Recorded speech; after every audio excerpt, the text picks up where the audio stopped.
दोस्तों नमस्कार, आपका हार्दिक स्वागत करता है चैनल स्टडी विद आरसम। दोस्तों आज अपन बात करेंगे कि आपको पता है कि फाइनेंशियल ईयर 2018-19 यानी असेसमेंट ईयर 2018-19-20 असेसमेंट ईयर एक ईयर आगे चलता है, आपको पता है। तो उसके अगर आपने टैक्स से पेड नहीं किया है किसी कारणवश, तो आप चालान से कैसे पेड करेंगे, ऑफलाइन और ऑनलाइन कैसे करेंगे। तो दोनों तरीके मैं आपको इस वीडियो में बताने वाला हूँ कि चालान से या ई पे से कैसे करेंगे आप। इसके लिए आपको अधिकृत साइट भी बताऊंगा और आपको ये भी बताऊंगा कि कैसे आप इस पे ई फाइलिंग कर सकते हैं या फिर चालान से जमा करा सकते हैं, क्योंकि आपका फाइनेंशियल ईयर आपका निकलने के बाद में आपको टीडीएस जो है वो चालान से या ई पे से आपको जमा कराना होता है, जो कि एक विशेष चालान नंबर होता है। इसके बारे में पूरी बात करेंगे इस वीडियो में। तब तक आपसे रिक्वेस्ट दोस्तों करूंगा मैं कि वीडियो शुरू करने से पहले कि वीडियो अभी तक आपने चैनल सब्सक्राइब नहीं किया, सब्सक्राइब करें, बेल आइकन को लाइक करें, शेयर सपोर्ट। चलिए दोस्तों चलते हैं और बात करें। तो दोस्तों आपको ये बता दूं कि सबसे पहले आपको ये अधिकृत साइट जो है आपकी www.incometaxindia.efiling.gov.in इस पर आपको आना है। और यहाँ आपको जैसे ही आप आओगे तो एक आपको मैसेज दिखाई देगा सबसे पॉप विंडो के अंदर। उस विंडो के अंदर फ्रॉड मैसेज के बारे में बताया गया है कि किसी प्रकार की ईमेल वगैरह है तो उसको आप नहीं करें, तो उससे बच के रहें दोस्तों। क्योंकि अगर आपके ईमेल आईडी पे या फिर ओटीपी या आधार या नेट बैंकिंग से अगर आपका कोई किसी प्रकार से फ्रॉड मैसेज आता है या ईमेल आता है, उसको किसी प्रकार से आपको क्लिक नहीं करना है। तो दोस्तों आपको बता दूँ, इस साइट पर जैसे ही आप आ जाओगे, आने के बाद में ये ऑप्शन यहाँ पर दिखाई देते हैं, ई पे टैक्स और चालान।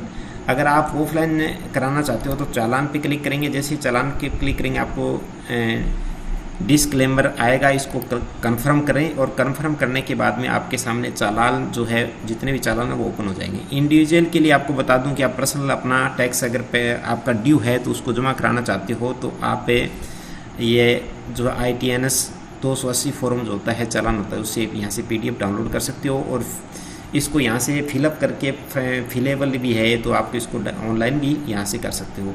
तो ये तो तरीका है दोस्तों ऑफलाइन है आपका चालान के बाद में आपको अगर इसको ऑफलाइन ना करके दोस्तों अगर आप डायरेक्ट ऑनलाइन करना चाहो तो ई पे टैक्स जो दिखाई दे रहा है इस पर आपको क्लिक करना है।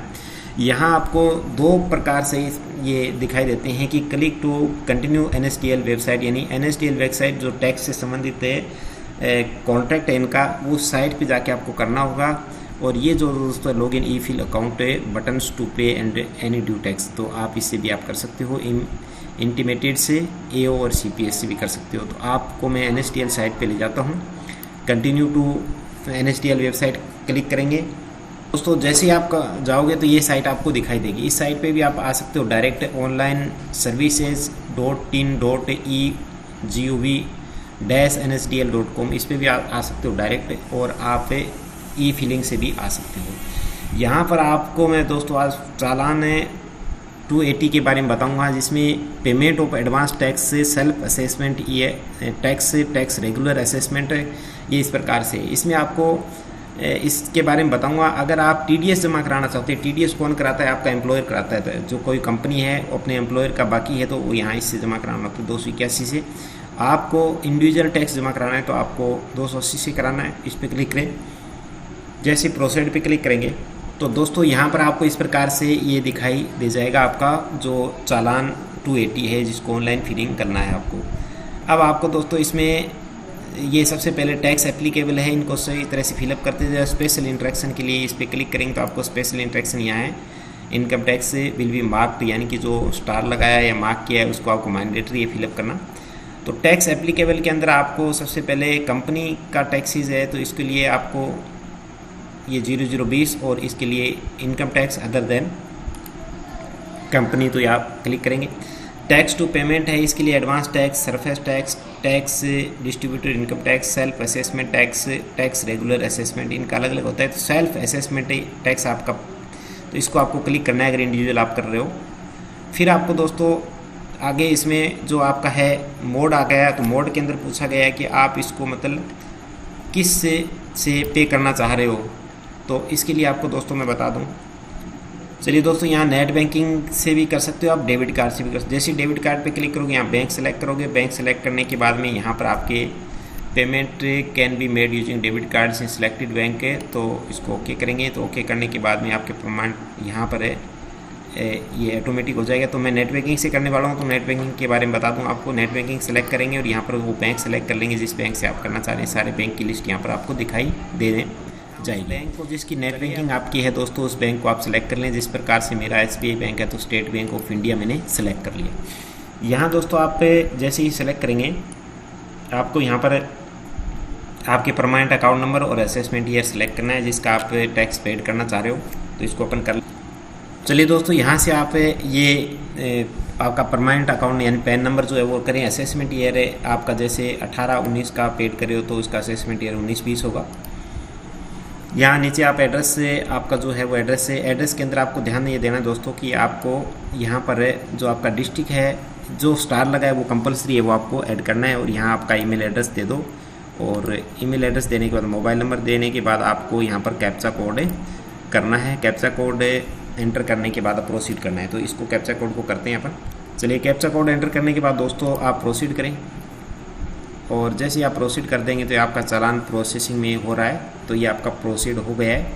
अब यहाँ पर आपको क्या दिखाई, ये टाइमिंग जो है इसी प्रकार से चलता रहता है, इसमें किसी प्रकार की आपको दिक्कत नहीं है।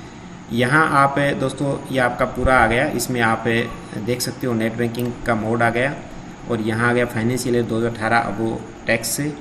अब आप दोस्तों इस सबमिटिंग से इस साइड से आप एग्री हैं तो एग्री के लिए येस करना होगा आपको, इस पर टिक मार्क करना होगा। किसी प्रकार की एडिट की गुंजाइश आपको लग रहा है कि इसमें कोई गलती हो गई तो आप ये एडिट करें और सबमिट टू बैंक कर दें। तो सबमिट टू बैंक करेंगे, जैसे ही सबमिट टू बैंक करेंगे डायरेक्ट आपको SBI साइट पे ले चलेगा। ये इंटरनेट बैंकिंग या आपको ये दिखाई दे रहा है, तो यहाँ पर इंटरनेट बैंकिंग से करना है, इसको सबमिट करें। इंटरनेट बैंकिंग पे क्लिक करते हुए आप इसको सबमिट करें। सबमिट करने के बाद में आपका पर्सनल यूज़र ID पासवर्ड आएगा बैंकिंग का, क्योंकि डायरेक्ट आपकी जिस बैंक को करेगा उसके साइट पे आपका चला जाएगा। यहाँ आप उसे आपके जो यूज़र ID यूज़र नेम और पासवर्ड है उसको आप फटाफट एंटर करते हुए आप आगे लॉगिन करें। चलिए दोस्तों, मैंने यहाँ पर एंटर कर दिया, इसमें लॉगिन हो जाता हूँ। जैसे ही मैं लॉगिन पे क्लिक करूँगा तो ये डायरेक्ट मेरी जो लॉगिन चला जाएगा इस पर। चलिए दोस्तों, जैसे ही आप लॉगिन हो जाएंगे आप डायरेक्ट ही इस पे चालान पे आ जाएंगे, और यहाँ पर चालान 280 दिखाई देगा। मेजर हेड आपका ये दिखाई देगा, माइनर हेड दिखाई देगा, पैन नंबर दिखाई देगा, और 10 की आवश्यकता नहीं है आपको। और 10 के बाद में फाइनेंशियल ईयर यहाँ पर आपका डायरेक्ट ये दिखाई दे जाएगा, क्यों असेसमेंट ईयर है तो फाइनेंशियल ईयर यहाँ पर डैश डैश दिखाई दे रहा है। अब आपका एड्रेस वगैरह है तो दोस्तों ये दिखाई देगा, और आपका नाम दिखाई दे देगा। यहाँ पर आप आगे क्या करेंगे देखो। अब दोस्तों यहाँ पर आपको इस प्रकार से टैक्स का ऑप्शन दिखाई देगा, तो यहाँ आप जितना टैक्स आपको चुकाना है, यानी आपका पेंडिंग है या मार्च माह की सैलरी से पेड नहीं हो पाया, आपका बजट नहीं आ पाया टाइम पे, किसी कारणवश हो सकता है, तो आप यहाँ से टैक्स पेड कर दें। जिस प्रकार से मैं आपको डेमो के रूप में दिखा देता हूँ, मैं आपको 10 रुपीज़ केवल दिखाऊँगा। अगर आपका सरचार्ज किसी प्रकार का पेनल्टी है, एजुकेशन सेस वगैरह और बाकी है, तो इसको पूरा भरते हुए ध्यान से देखते हुए आप और पूरा भरते हुए आप दोस्तों, और यहाँ पर इसको कंफर्म करना है। डेट ऑफ ट्रांजैक्शन आपका ये आ गया, और इसको आपको कंफर्म करना है। तो टोटल अमाउंट है आपका आ जाएगा 10 रुपये, इसको आप कंफर्म करें। जैसे दोस्तों आप कंफर्म करोगे तो आपको इस प्रकार से यहाँ दिखाई देने वाला है, जहाँ आपके पैन नंबर सेविंग अकाउंट आपको ऊपर दिखाई दे जाएगा, मेजर हेड। और ये दिखाई देने के बाद दोस्तों आपको यहाँ 10 रुपीज़ आ जाएगा, और ऑन अकाउंट इनकम टैक्स से अदर देन्स कंपनीज, यानी कि जितना टैक्स चुकाना चाह रहे हो। एज ए डेमो मैं बता रहा हूँ, मेरा टैक्स पूरा है कंप्लीट, मैंने चुका दिया है, किसी प्रकार की दिक्कत नहीं है, लेकिन एज ए डेमो मैं बता रहा हूँ आपको, इसीलिए मैं 10 रुपीज़ लिखा है। आप कन्फर्म करें, या कन्फर्म करने के बाद दोस्तों इसको ओके करें, और जैसे आप ओके कर देंगे आपका प्रोसेसिंग होने के बाद में ये अकाउंट रेफरेंस नंबर आ गया आपका, और 10 रुपीज़ आपका पेड हो गया सक्सेसफुली। ये आपका शेड्यूल आ गया, और ये आपकी दोस्तों ये ब्रांच रेफरेंस नंबर आ गए, डेबिट अकाउंट नंबर आपके यहाँ पर शो हो जाएंगे। तो ये दोस्तों पूरा आपको दिखाई देने वाला है। यहाँ से आप फिर लॉग आउट होना है, और तो दोस्तों इस प्रकार से आप जैसे ये ऑनलाइन जो मैंने आपको बताया, इस पे आपको यहाँ से जो रेफरेंस नंबर वगैरह है जो आपको ऐड कर लेने हैं, आपको मतलब नोट कर लेने हैं किसी पेज पे, और आप यहाँ से अगर आपका पे हो जाता है तो उसके बाद में आप चालान यहाँ से निकाल सकते हो। किसी प्रकार की आपको दिक्कत होने वाली नहीं है। और अगर किसी प्रकार की अगर दिक्कत होती है, प्रॉब्लम्स होती है दोस्तों, तो आप कमेंट बॉक्स के अंदर आपकी प्रॉब्लम्स पोस्ट कर सकते हैं, वहाँ से आपको सॉल्यूशन मिलेगा। तो ई फिलिंग का आपको तरीका मैंने बताया दोस्तों, तो आप डायरेक्ट इस साइट पे जाके कर सकते हैं, किसी प्रकार की आपको दिक्कत होने वाली नहीं है। अब दोस्तों मैं बता दूं कि अगर आप ऑफलाइन करना चाहते हैं तो यह चालान जो है आपको दिखाई दे रहा है, आपको पहले मैंने बताया था। तो इस चालान ऑप्शन पे क्लिक करेंगे, क्लिक करने के बाद में आप यहाँ से चालान डाउनलोड कर लीजिए, और डाउनलोड करने के बाद जैसे ये ऑप्शन आपको दिखाई दे रहा है, यहाँ पर PDF पे क्लिक कीजिए। PDF पे क्लिक करने के बाद इसको आप डाउनलोड कर लेने के बाद आपको इस प्रकार से चालान दिखाई देगा। यहाँ पर आपका पूरा कम्प्लीटली करने के बाद आप जैसे चालान है कि वो सेम चालान जो आपको ऑनलाइन दिखाई दे रहा था, सेम वैसा का वैसा यहाँ पर आपको शो होने वाला है। यहाँ अमाउंट वगैरह जैसे ही फीडिंग करने के बाद में और आप ये पूरा डालते हुए और दोस्तों बैंक में जमा कराएंगे, और जैसे ही आप बैंक में जमा कराएंगे ये पूरा इंडिकेशन यहाँ पर इंस्ट्रक्शन दिया हुआ है। ये इंस्ट्रक्शन आप देखते हुए अच्छी तरह से इसको जमा कराने के बाद आप बैंक इस पर सील लगा देगा और आपका यहाँ से चालान कंप्लीट हो जाएगा और आप इसको रिटर्न फाइल करते समय आप इसका यूज़ कर सकते हो। इस प्रकार से आपको चालान ऑनलाइन, अगर आपका टैक्स ड्यू रह गया है दोस्तों, तो आप ऑनलाइन पे करना बड़ा आसान है और आसानी से आप कर सकते हो, किसी प्रकार की आपको दिक्कत नहीं होने वाली नहीं। ठीक है दोस्तों, इस प्रकार से आज हमने सीखा। इस वीडियो में आपको अच्छा लगा तो वीडियो लाइक जरूर करें, शेयर सबको करें ताकि सब लोग जान सके दोस्तों। इसी प्रकार से वीडियो हम इस चैनल पर लाते रहते हैं और लाते रहेंगे आपके लिए। तब तक अगले वीडियो लाने तक दोस्तों आपको नमस्कार, जय हिंद, जय भारत।